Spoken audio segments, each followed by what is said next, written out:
Ben and his people live inside a huge wall, which stretches to the sky, and nobody has ever been to the top. Most people don't even believe there is such a thing as top. That wall is people's whole world. They mine the wall day and night, looking for resources to build cities and improve their technologies, because not too long ago, a huge creature, which they call Leviathan, emerged from the sky and started its hunt for all living beings. People realized they need to find a way to protect themselves, and fast, against the space god and its little minions, which are called Zyrax. Zyrax is a slime-like species that evolves and learns at the same pace as humans do. They try to get rid of anything of a different kind. So Ben, besides doing his primary job as a miner, is fighting off Zyrax and looking for his grandfather, who once found the edge of the world and then disappeared. In his search, Ben located the edge and met another human in a white exoskeleton, whose name is Zeus. That Zeus guy was extremely hostile. Time and time again he tried to kill Ben, but Ben is a way more seasoned warrior, and he blasted Zeus's head in the end. Zeus's hostility and motives remained unclear for some time.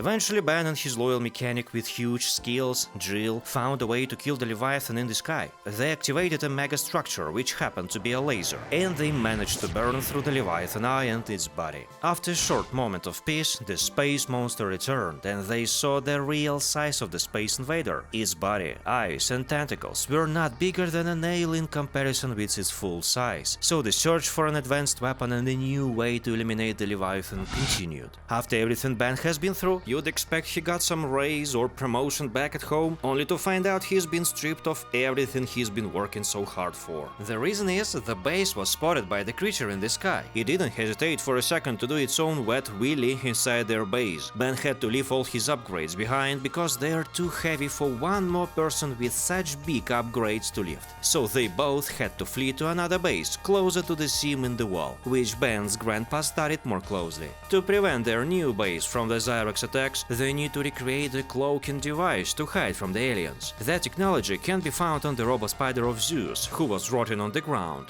Or was he? Because some time ago a black slime crawled into Zeus' dead body and reanimated him. What it can do and why it does it is not for the faint of heart. Anyway, Ben brought the white robo-spider parts back to the new base inside the weapon station. While Jill is tinkering on the new cloaking device, Ben goes deeper into the hole in the wall to learn more about Zeus, who according to manuscripts was one of the first humans who woke up from cryopods many thousands of moons ago. The Inners, people in the white exoskeleton, were able to reach the edge of the world, and they saw the burning light above. It was the sun. Only then did they realize what a dawn, sunset and month are. Their whole perception of the world was wrong. Since that discovery they started to count days instead of sleep cycles. Their research proved the theory that the planet they inhabited was terraformed Earth, since they found the teachings of philosopher Plato. One would think philosophy would teach them compassion and acceptance of other humanoid life forms. But who am I kidding? Their opinion on Ben and his people, who they call Rusties, quickly changed when Zeus took the reins of his people after his father died. Since then, they developed an unstoppable hatred towards Ben's people, and there was a reason. Zeus' father, the previous leader of the Inners, met Ben's grandfather in a cave long time ago. Despite all security measures, they both removed their helmets. The Inners looked paler in comparison. Because of that act, the grandfather unknowingly spread diseases among the Inners, and a few days later, Zeus' father died, taking almost all his people with him to the grave.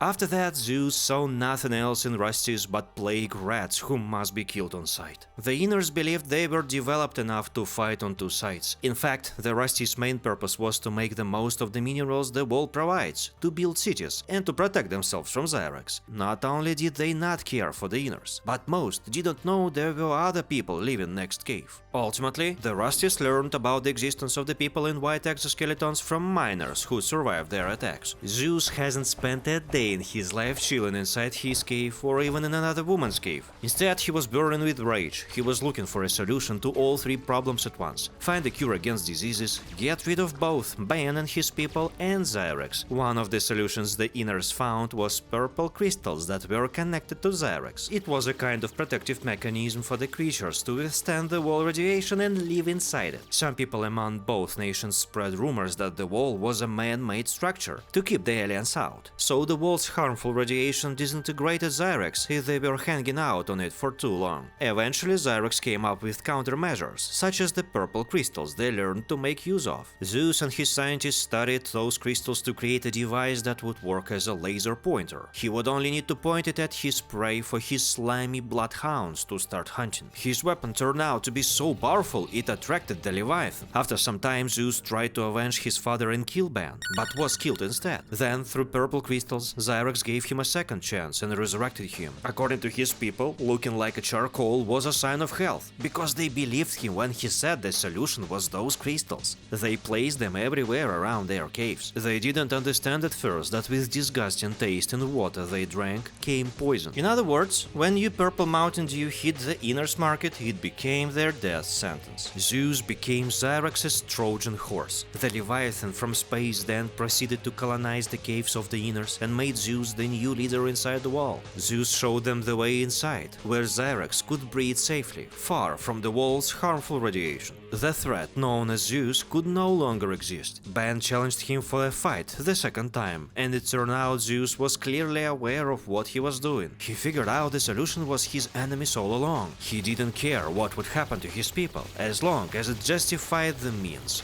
The problem is, he chose the wrong enemies. Deeper in the Inner's cave, among the dead and purple rocks, there is the last refuge of the people in white exoskeletons, and the last scientist who guards people in cryopods and is waiting for his end. He got so tired of seeing his people suffer, he stopped giving a damn about anything anymore. He, however, tells the story of the healer, who was supposed to save them all. His people had a legend that once the healer would show up and cure all of the diseases, alongside people sleeping in cryopods. The people in the pods couldn't be released because of their deteriorating brain condition. As soon as they thought, they degenerate into vegetables to become food for Zyrex. They required a special blood sample to cure the ailment. You've probably already guessed who the healer is. Ban is a bearer of the special type of blood to cure the disease. I guess diseases that were such a huge threat a second ago aren't a problem anymore for the people who were defrosted with their weak immune system. Anyway, Ban can't leave them in that cave surrounded by the dead, Zyrex and toxic crystals. He takes them to the biggest resty settlement to take care of the new citizens and learn what they know. The scientist had a tape with his research on the wall. Ban inserts the tape to witness the truth. And